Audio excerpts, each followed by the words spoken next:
Okay, then I welcome you to this second panel of the ConTrust annual conference. My name is Tobias Wille. I'm an assistant professor of international security here at the university, also a PI and the academic coordinator of the ConTrust Research Initiative.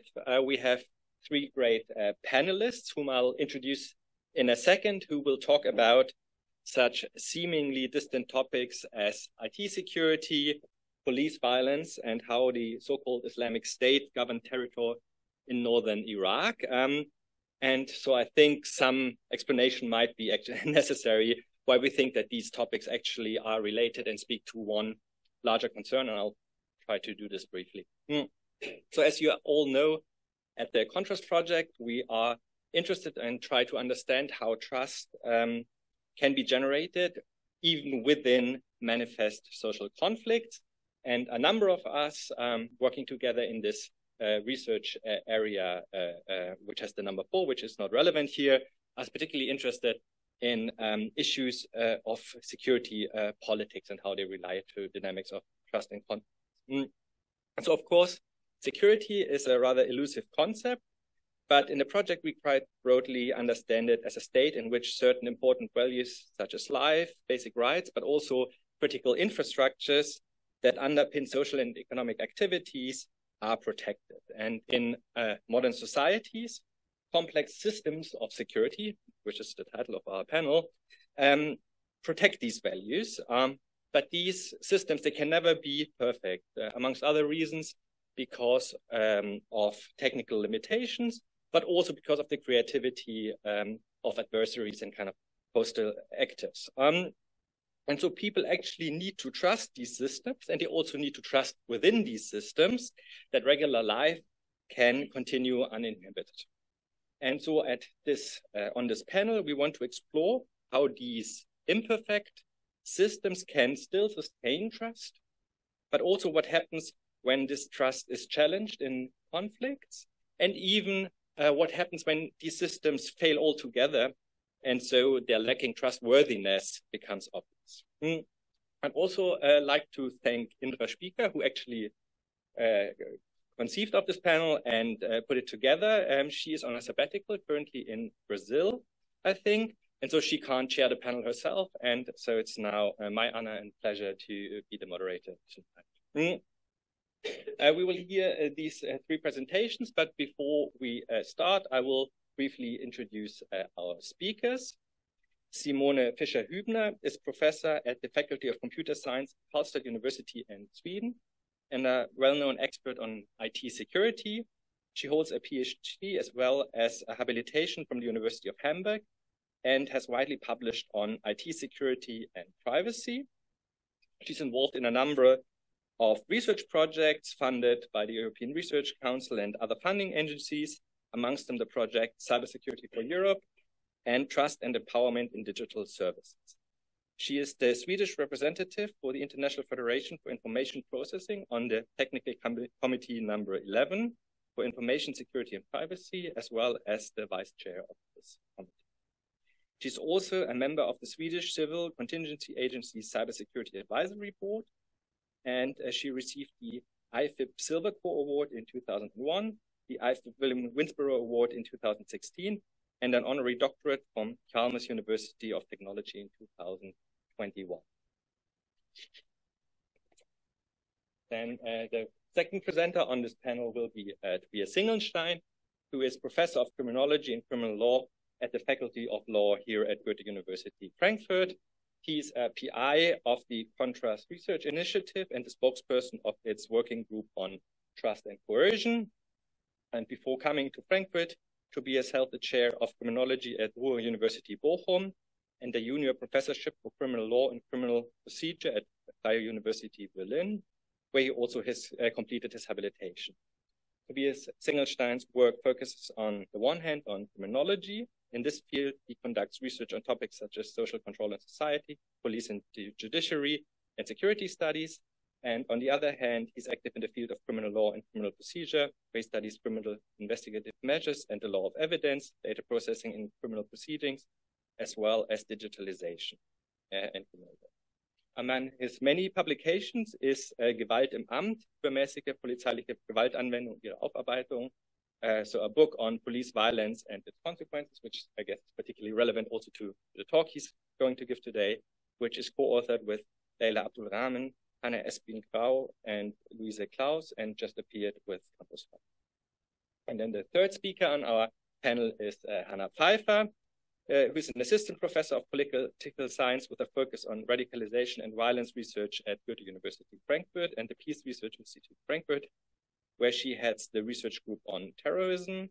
Hanna is a PI of the ConTrust Research Initiative, as well as of the Research Center Transformations of Political Violence.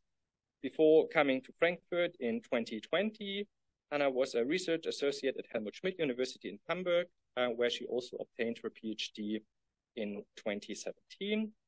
Hanna's research focuses on processes of order making and political violence by and between states and armed non-state actors in the Middle East and North Africa, as well as on democratic and non-democratic foreign policy and security policy. Her book, Islamists and the Global Order Between Resistance and Recognition, is forthcoming with Edinburgh University. It's great to have you all three here. And we're going to start with Simone's talk. Yes. Okay, thank you very much for the invitation and the nice introduction. And I'm happy to be here at this conference, which is really interesting. And I also like to work interdisciplinary. I also have a minor degree in law, actually, and also work with information systems and psychologist colleagues in the area of usable privacy and security. And this talk is actually about a recent study that I conducted with my colleague, Ala Sara and Fasane recently, and it is about how to explain privacy enhancing technologies and security technologies in a way that it makes transparent how the data is actually protected in order to promote reliable trust. And also we compared different types of explanations and which ones are most effective in terms of comprehension and trust for different types of users, including lay users and expert users that have some technical knowledge. And that we did for use case function encryption, which is a privacy enhancing and security technology that is not so broadly known yet. So that's why we could also test the comprehension from expert users nicely. Yeah, how do I come to the next slide? Oh, okay, the keys didn't work. No, or this way? Where do I click?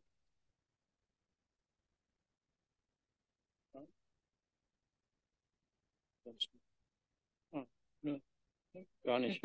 So not my fault. Jetzt. And now it works? Yeah. Okay, excellent. Now I have to go back. Yeah, sorry. Good. Yes.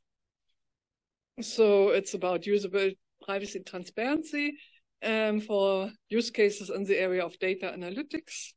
And the work started in a European Union project in Horizon 2020, Papaya, on a platform for privacy preserving data analytics, where we analyze different privacy enhancing technologies or PETs for data analytics that allow to conduct statistical data analytics in a privacy preserving manner on an untrusted cloud server. And here we analyzed homomorphic encryption, functional encryption, which allow to do data analysis on encrypted data so that you cannot directly see the raw data. While the data is analyzed, multi-party computation, differential privacy, I'm not sure. I don't know whether we have many here from computer science. But these are also quite prominent privacy enhancing technologies which allow to share and do statistical analysis on data while protecting the raw personal data, so the data in clear. But we focused on functional encryption in this study. Yeah, in general, it's a challenge to find usable explanation for privacy enhancing technologies, because often they are perceived as what we say crypto magic. They do some magic operations that do not correspond to what we know from the real world. For instance, many users, we also did other studies with e-hates professionals on homomorphic encryption, where you can do data analysis on encrypted data. So many would not really trust that you can do calculations on encrypted data.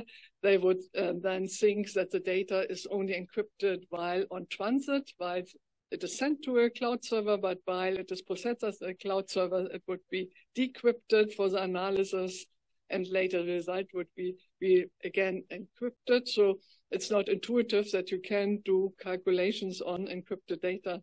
So it's hard to comprehend and to trust. And especially users that have some technical knowledge, for instance, we experience that users, for instance, that know a bit about encryption would think that way and would think, no, it's only doing the transit, but then for calculation, you need to decrypt, while lay users would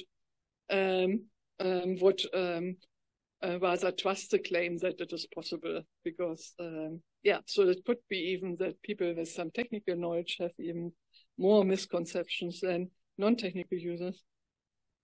And so we wanted now to compare different types of explanations for security and privacy technologies. And there are basically two different types, structural versus functional. So structural explanation explain how the technology is working. So they are more algorithmic explanation how things, for instance, that you have different keys for encrypting and so on, and how this is working algorithmically, while functional explanations are rather explaining what the technology can do, so what functionality it provides. And there has been earlier research that structural explanations are likely to be less effective than functional ones for end-to-end encryption mainly. So actually it's better to have functional explanation and not explain in detail how the technology works. However, there's also research that experts and lay users have different mental models, that experts think more, for instance, would think more in terms of protocols when it comes to encryption protocols, while lay users think more conceptually. So there may be also differences. So we wanted to look also whether maybe you need more technical structural explanation for technical experts, while for lay users, you should explain it functionally. So we had in the Papaya project a use case where functional encryption was used for data analysis in the cloud. So here we have a telecom company and mobile users that have an app. And mobile users have a lot of valuable data, for instance, location tracking, or different location profiles could be used for city planning, for sustainability purposes, but also commercial purposes. So there was a use case, how can we allow mobile users to share their mobile usage data in a privacy enhancing manner, so that it can be used for different data analysis applications. And here, functional encryption was used. So we have the telecom company Telecom AB that hosts a data analytics platform on an non-protected cloud server. And we have mobile users. They have mobile usage data, and the users could then share aggregated data in functionally encrypted form. So the data would be encrypted so that the data is not visible and clear, and share it aggregated and functionally encrypted to Telecom AB. And Telecom AB would then do a statistical analysis on the encrypted data. So they would not see the clear raw data at any instances, but the result of the statistics would be in clear text. So that is also a difference to homomorphic encryption, where the result would be encrypted, but here the input data is encrypted, and you can do the analytics on encrypted data, but the result is in clear text and can be shared to a third party that is interested in the results. So that is the use case. And now for motivating mobile users to share their data, they have to, you have to show that the data is well protected in order to get the informed consent. And that was now the challenge. How to explain that the data is protected. And here in the project, we designed a multi-layered consent form. So on the left is the first layer, where basically it's only stated that, Telecom AB would like to request personal data from the mobile users. They would be also remunerated with €5 voucher, and they want data in aggregated, securely encoded. We use different terms: encoded, encrypted, or secured data about their age and social network usage for purpose of statistical analysis of average time users use social network apps per day, depending on their age. And this is requested by a media survey corporation that is interested in the data. And then there is a link which is under this the small a, where the users could click to know more how the data is protected. And then on the next screen, there would be a short functional explanation explaining that the data will only be analyzed and aggregated in securely protected form, and the platform will not be able to decode or decrypt the data and can only derive statistics from it, and so on. And if they want to know more, they can come to a third screen where we have more detailed structure explanation about how the function encryption works in terms of keys and different actors, so more in technical terms. And now for analyzing comprehension and preferences and trust, we had a mixed method approach with 2 user studies. So we wanted to explore the opinions, preferences, comprehension, and also how it impacts the decisions to share the data and for statistical analysis. And we had first a qualitative user study with 4 focus groups with user interface mockups walkthroughs, where we had 2 groups were lay users and 2 groups were expert users, but that, however, had never heard about function encryption. And this was done during Corona, so it was done online with Zoom and Mentimeter, but that worked quite well. And it was interesting. We had results that expert participants preferred structural explanation. Actually, they considered it more trustworthy if it was more technical. And while actually lay users preferred more the functional one, at least with our focus groups, experts were more skeptical with sharing data in general, and expert users understood how function encryption works to a greater extent.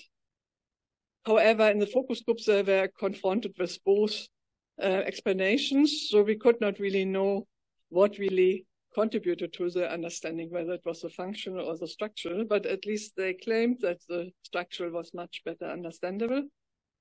And we derived hypotheses that based on the type of explanation expertise of the users, there's a difference between the users' satisfaction and opinions they have, the decision to share data, and also the comprehension.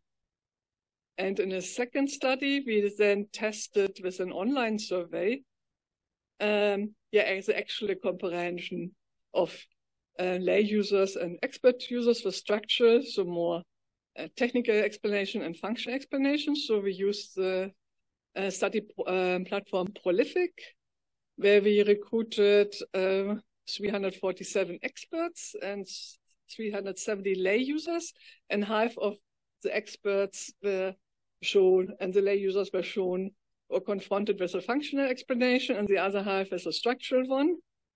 And that also allowed us to compare understanding and trust. And here it was actually very interesting, I think, that for both expert and lay users, so there was actually not a difference. The structural explanation was perceived as much more trustworthy. So, and this was in that case, they were slightly changed because they were now showed independently and not in a multi-layered manner. So we had to change it slightly.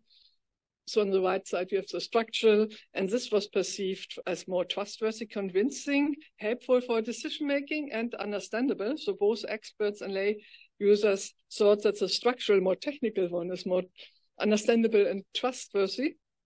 The perceived comprehension of functional encryption was higher with the structure, so they thought it is better understandable, while the overall objective comprehension of functional encryption was actually higher with the functional explanation. So those that were confronted with the functional explanation, both experts and non-experts, could actually later answer questions regarding to the comprehension that we had at the end of the survey significantly better than those that got the structure.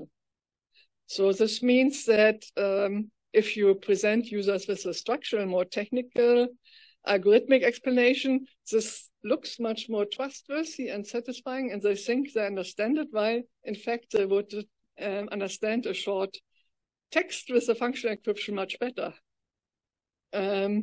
Yeah, so this actually allows us for different conclusions. If you want to know more, here's our paper on the privacy enhancing technologies symposium from last summer.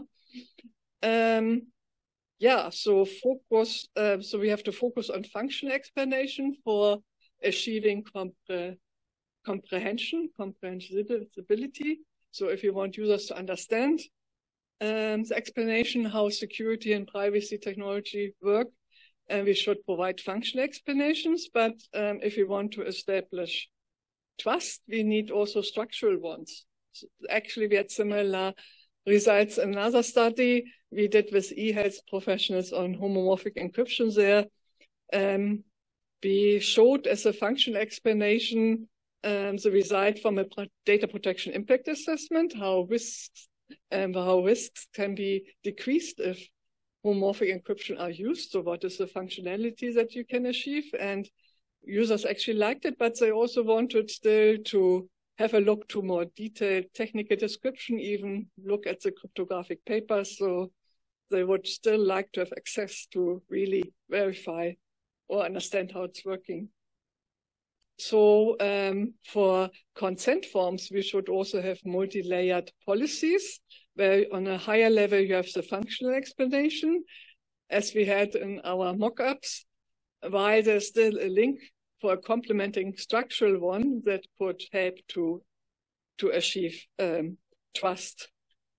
And finally, there's of course also risks that can be misused. So you could only provide a very techy structural explanation so that users then trust it while they haven't understood it at all, and maybe what is behind is not so great as it looks with a technical explanation. So we also talk, so this could be a type of dark pattern, or we'd also talk about privacy theater, that you present something and people think it's great, but actually it's not so well protected. So there's also the risk that this can, of course, be misused. Yes, so that was actually the stuff. Yeah, hi everybody. Thank you very much for the warm introduction. I'm very glad for the possibility to speak to you today. And as Tobias already mentioned, I will present some findings from our DFG project on police violence or the excessive use of force by the police, especially how victims deal with it. First of all, I will give you some information about the study framework and some of our key findings.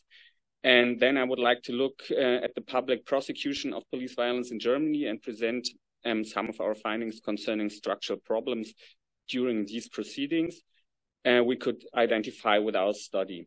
And third, I will have a look on what is doing this with the trust of the people affected into systems of security, especially into the police on one hand and the criminal justice system on the other hand. Our starting point for the project were the official statistics on police violence in Germany. We have two statistics, mainly a police statistic and the prosecutor's statistic. And as you can see, we have 2,000 to 2,500 cases, around 2,500 cases a year which get known by the police or the prosecutor's office. These are suspected cases which the prosecutors deal with. Of course, we have a dark figure beside that, which is much more higher. So this is just what we can figure out of the official numbers. We then started our project in 2018 till actually this year, and we tried in a quite explorative way to find out a lot of different things about this field, police violence or excessive use of force. We wanted to look at the people involved, especially victims and perpetrators, but also professionals of the criminal justice system, to find out what typical settings and dynamics of these violent situations are, and also what's happening in the aftermath of such incidents. Do victims report the incidents? Why or why not? And how are these complaints officially handled? Therefore, we first did an online victim survey where we asked the respondents to tell us about a situation they perceived as use of excessive force. And therefore, we used the snowball sampling, and that's why this the sample we created is not representative for the German population in general. But of course, we can still gain knowledge about different victimization processes and structures from victims' perspective, which appeared being important to us because in Germany, we did not have a lot of research on this topic before. And we could gather 3,373 cases we then looked deeper into. And in the second phase, we did a qualitative part. We conducted 63 interviews with professionals like police officers, judges, and public prosecutors, as well as people from civil society, especially victim counselors and other NGOs. To give you just a brief summary on our key findings, we could identify different settings which are important in this context. The biggest group of situations which were reported were demonstrations or rallies and political activism. This were 55% of the cases. And another big group were soccer fans, so Profi soccer games, and the fans who are traveling to this events. And the other 20% were no mass events, but were what you can maybe call daily life policing on the street. So a lot of different things. For example, when the police was called due to a conflict or crime, or is doing identity checks or something else. So these are the different settings we could identify. In our sample, the participants were mainly male and very, more or less young, and had a quite high degree. 60% in the sample had a migration background. The locations where the incidents took place were most often in major cities and in public areas. 16% of the incidents took place inside police stations or police vehicles. So this was the sample. We then asked the people what were the consequences, and first we asked for real injuries and then also for psychological consequences. 71% of the people reported physical injuries and 19% heavy injuries, what really means heavy injuries, so broken bones or inner injuries. 4% reported a permanent damage, and 31% recovery several weeks or longer. The psychological consequences could be severe too. Mostly reported were anger or fear of the police after these experiences. We then asked what the people affected by this violence did afterwards, and especially if they reported this incident. and just 9% of the people filed charge or a complaint. And in just 13% of the cases led to a criminal proceeding. So 87% of the cases stayed in the dark figure. And from this 13%, 93% of the cases have been dismissed by the criminal justice system, but we will look into that deeper later on. Because these numbers led me to the second point, how these cases are handled by the criminal justice system. And I brought you here the numbers of the prosecutor statistic from 2021. On the left side, we can see what the statistic is telling us about the prosecutor's office are dealing with these cases in this year. Most of the cases, 93%, as I already said, are dismissed, and only in 2% of the cases, only 2% of these cases are brought to court, which is a real small number. So if we compare this to all proceedings which have been handled by the prosecutors in these years, we can see that in general 22% are brought to court. So we see a real different handling between these two situations. So in our interviews, we try to find out what the reasons for the structural deviation in the proceedings of the excessive use of force is.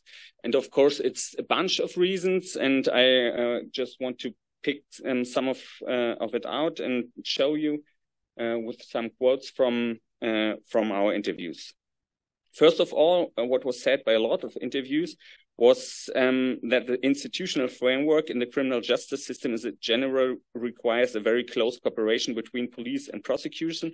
And this of course, makes it a quite difficult situation for prosecutors to deal with police officers in such complaints.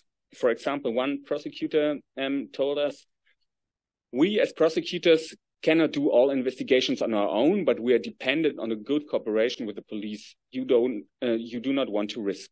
And in this respect, you see yourself as in a compliance or whatever you want to call it.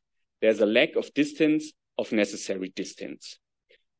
Of course, this is a quite critical statement for prosecutors. We also had prosecutors who said there's no problem. Police officers are as normal as other people in this proceedings, but we also see such reflected critical statements. In Germany, we have the situation that in investigations against police officers are done by other police departments, and we do not have a special independent office like the IOPC in the UK, for example. But not only during the investigations, also in court, there are problems concerning the testimonies, for example, of police officers. As judges and also police officers told us, that is quite rare that officers testify against colleagues. And what we see in this situation is stated in this quote by a judge. I experienced that a couple of times when it was about, he did hit me or so, the reaction was, I did not see that. And when you're asking them, yes, but what does that mean? You did not see it. It was not, or what? Yes, might be, I just looked away. So it is not said that they definitely lie, but because it is such a severe accusation against somebody you work with, officers told us that it is a very hard situation where they have to be 100% sure it was definitely a clear violation of law to testify in a different way. So a following problem is that in these cases, we often have the situation that one's word stands against another's, so that there's a complainant on the one side and the police words on the other side. And a lot of prosecutors and lawyers told us this is often a reason why they have to dismiss a case, because often you do not have other evidence. And that's what we see in this statement by a public prosecutor. But these investigations are often doomed from the beginning because the injured party is alone. What are you supposed to investigate then?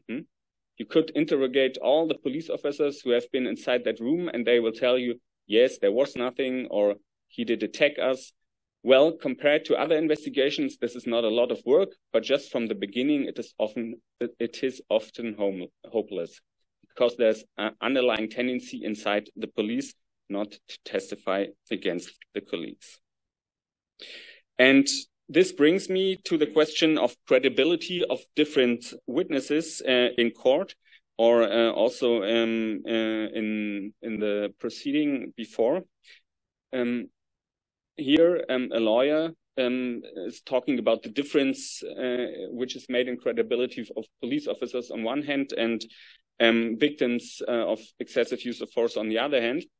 Police witnesses are normally very used to being in court. They are trained, they know what is important for such a statement. So they are witnesses which are quite good for judges and also prosecutors.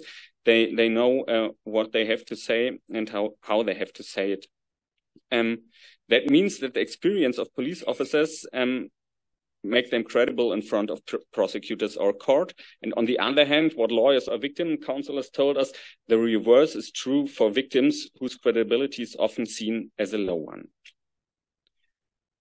These structural problems of such proceedings lead to what we call a circle of impunity and really challenge the victims and their trust in the police on one hand and the criminal justice systems on the other hand. Because of this situation I just showed, for example, most of the counselors give advice not to file complaint in such cases. That's what we see in this quote from a victims counselor who's stating, as a rule, I advise against it, unless you can prove it in black and white, because I assume that the public prosecutor's office will then simply drop the charges. And then people are totally frustrated and lose all of the faith in the rule of law, which is why my policy is not to press charges. I think it's bad and devastating for the sense of justice, but it's just the practice that I know, so I don't think it helps. And this brings me back to the reporting behavior of the victims, which is, of course, influenced by such statements of counselors. As I already said in the beginning, only 9% of the respondents in our survey decided to make a complaint against the police. And what we found is that they anticipate the structural problems I just talked about in these proceedings. So we asked our respondents why they decided for making a complaint or against it. And if you look here on the right side, the reason against making a complaint, most of the respondents said they have the impression that they don't have a chance in such a proceeding against police officers. A report would not have achieved anything, as police officers have nothing to fear. And as you can see, we asked some more special questions about it. They think they couldn't identify the perpetrator, for example, or they think that nobody would believe them in their statement in such a proceedings. To sum it up, in these situations of a violent conflict between officers and citizens, trust into security systems is a difficult issue. Into the police on one hand, but on the other hand also into the criminal justice system, which should work on these conflicts. This becomes quite clear in the one last quote I would like to show you. This is again a victim counselor who here is saying, talking about the experiences of victims in such proceedings or in general. This is something what is very, very hard for victims, because they come to us for consultation and tell us, I cannot talk with nobody about it. It is so important to have a room here where you believe me and understand me and know those dynamics, because everybody else always tells me, this cannot be true. They play it down then or deny it. These victims must experience being heard again and again. Over and over, this nobody believes me. They assume that it was me who had done something. This reversal of perpetrator and victim, that is totally gross. What do we see in all this for the questions of ConTrust? First, I think experience of violence or of excessive use of force in such a way destroys trust. And it is hard to build this trust up again afterwards. The criminal justice system obviously does not have the resources for doing that, for building up this trust again. And so the question is how both of these systems, police and criminal justice system, can do better and can find ways in which trust can stay or be built up again after such experiences. Yeah, and if you're interested in these topics or more of our work, as Tobias already mentioned, we just published this book with Campus in May, and it is open access, so you can get into it from everywhere. And of course, I conducted this research not alone, but it's a teamwork with Laila Abdulrahman, Hanna Spingrau, and Luise Klaus. Thank you very much. Thank you all for bearing with us at this late hour. And again, you will have to switch context rather quickly because I'm going to talk about something completely different yet again.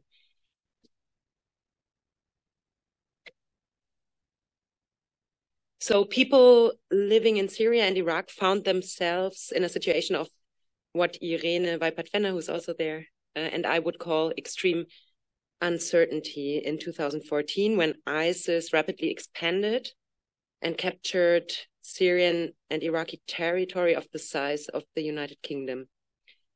Their lives were at stake and the social tissue under assault.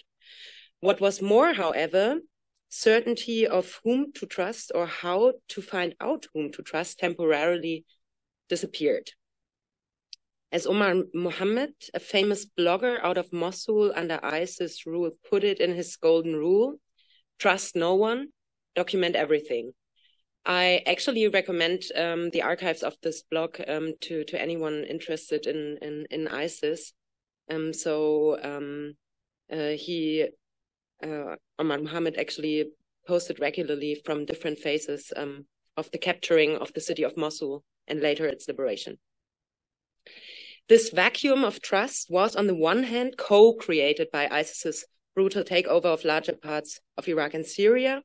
On the other hand, ISIS was confronted with this vacuum as both an opportunity structure for and a danger to its attempt to establish rule. In 2014, as I said, ISIS held a large territory. It was the peak of its power, and it also declared a caliphate. From Mosul's famous Nouri Mosque, which Mosul was then called the capital of the caliphate. So this moment of the declaration of the caliphate constituted a moment in which the instant existence of a new order was claimed, annihilating the continued or simultaneous existence of the old or an alternative order. But of course, a revolution cannot remain in a state of declaration. It needs to be demonstrated and rendered conceivable to those living in the new system.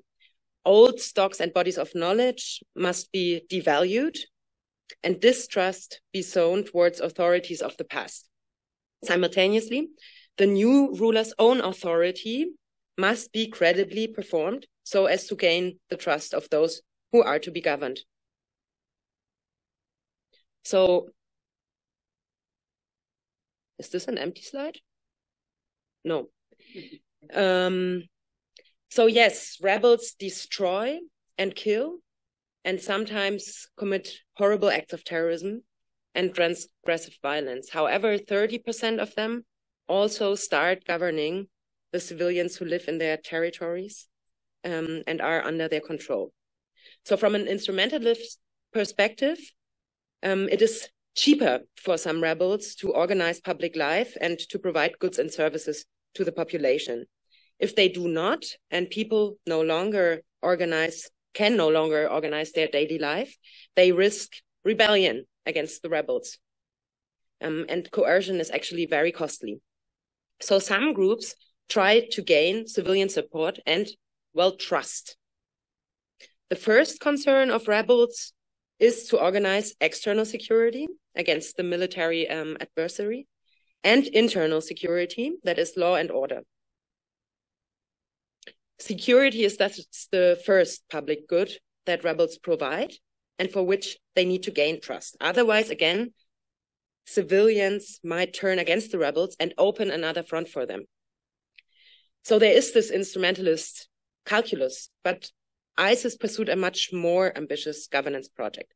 It wanted to provide an order that was able to compete with states. What we see on the right here is the Mosul Medical School exam timetable issued by ISIS in 2014. So a very specific administrative document. My argument here is the following. ISIS tried to gain trust in its system by building a new normality in every sector that can be expected to be handled by a public order. Among them, education. In the following, I will illustrate how ISIS tried and failed to gain trust in its educational sector. For, in ISIS words, education is among the most important pillars of the states, and it is part of the regime and a foundational pillar, a crucial joint, a strong arm in it, and a face for it on the inside and outside. I find this language rather remarkable, how much this actor really tried to perform as a state, not only to those who lived under its rule, but also to the outside. So I will try to give answers to 3 questions. What strategies did ISIS use to gain trust? What difficulties did it face? And how did it try to overcome these difficulties? For this, I will use an understanding of trust under conditions of extreme uncertainty that my dear colleague Irene and I developed. Building on Luhmann, we describe a paradox in situations of extreme uncertainty, which exacerbate trust needs, but at the same time undermine trust sources. They are therefore a trust-building opportunity for actors who may be more or less successful in this endeavor. Here I look at how ISIS tried to gain system trust. As Irene and I further argue, a relational analysis of trust in a temporal regard is indispensable. We suggest an analysis from a diachronic and synchronic perspective in both a narrow and a wider context. I will let you know what that means exactly in a second. I want to say that this is empirically actually quite demanding and data intensive. I'm still in the middle of the empirics and present you preliminary results. But we think that this needs to be done in order to really understand trust dynamics. For ISIS governance, this looks as follows. As I said, I look at the educational sector, but I think that this can be generalized to other sectors. So first, ISIS will face different trust needs at different stages of governance. In the beginning, it needs to instill mistrust in the old system, distrust in the old system. It then tries to gain a form of initial trust that can then grow. The first trust they want to gain is in their authority and that they are actually willing and able to organize public life, etc. I will go into the empirics in a second, but what you can already see is that there's a sequencing of trust building. Second, the wide diachronist perspective makes us take seriously that ISIS does not operate in a vacuum, but has to manage all sorts of legacies from the previous regime, or in the ISIS case, from the previous regimes. In the plural, because as a transnational actor, they had to struggle with both the regime legacies in Syria and in Iraq, and these are, in some regards, very different regimes. Such spatial variance between the Syrian and the Iraqi context is even more relevant from a synchronous perspective, because third, ISIS had to cater to different trust needs in different locations and therefore adapt its trust building strategies. And finally, it had to deal with all sorts of simultaneous trust offers on the table, be it from the central governments in Syria and Iraq, be it by third parties like interveners. So because of time restrictions, I will only be able to give you an impression of ICES's incremental approach of gaining trust in the education sector. I will only touch very briefly on the other three perspectives. I can happily share some insights in the discussion.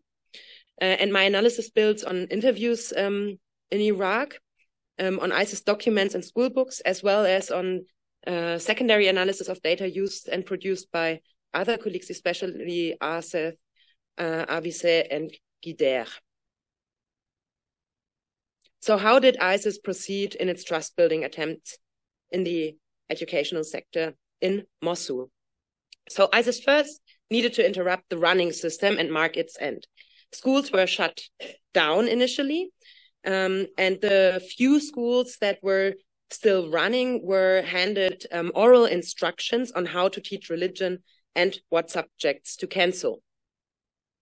It then founded Diwan al-Tarbiyah wal-Talim, the Office for Education and Teaching in the Caliphate's capital, Mosul.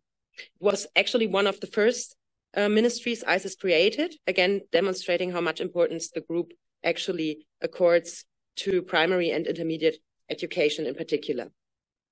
By formalizing and monopolizing epistemic authority in this way, ICES signaled that a fully operational state was now in place.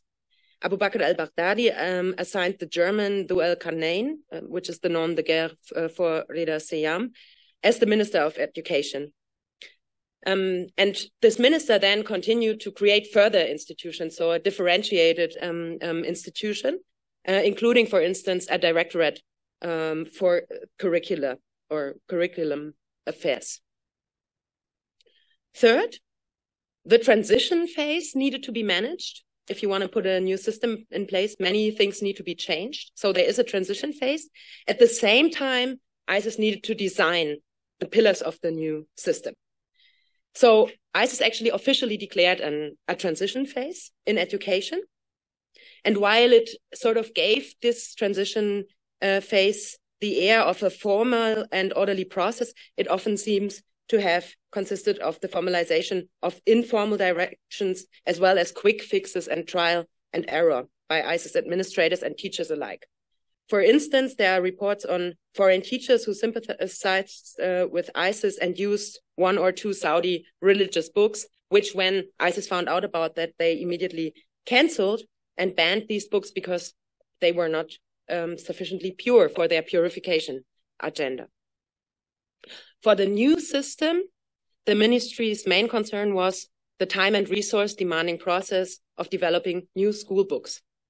Primary and secondary education were prioritized over university education in the system that ICES envisioned. A committee was formed to design the new books. It consisted of 50 members at first, but later grew into to include nearly 400 teacher authors, inspector editors, secretaries, research assistants, modelers, graphic artists, computer specialists, and more. ICES indeed managed to provide new school books. Within less than 1 year, they developed books for all the grades and all the subjects that they intended to teach, and could actually provide them at the beginning of the new school year, only digitally though, and people then had to buy these books because they actually ran out of printing capacities. The school books were geared toward gaining the parents' and teachers' trust for the new system.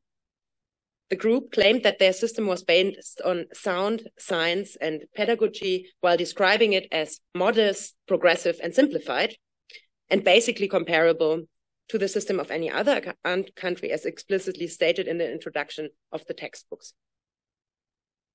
Fourth, the new system was now put in place, but needed to be put to work as well. Despite the assertions that I just mentioned, ICES did not actually manage to gain trust in the system. The curriculum was assessed by many teachers as being too demanding on the one hand, but then also not to be based on pedagogical expertise. So actually secret classes were organized trusted students were told not to attend school by teachers. Classes were sometimes no bigger than 5 students, resulting in close friendship-like relations between them and teachers, as one of my interview partners reported. Eventually, ICE's attempt at gaining system trust failed. So let me conclude by exploring some of the reasons why. So the first reason, I think, is that ICE never actually managed to gain trust in its system, especially as a sustainable provider of security. As one of my interviewees put it, she would no longer go to university because she had to take care of a sick mother, but also because she was sure that ICE's rule would not last, so that her investment would not be worth it.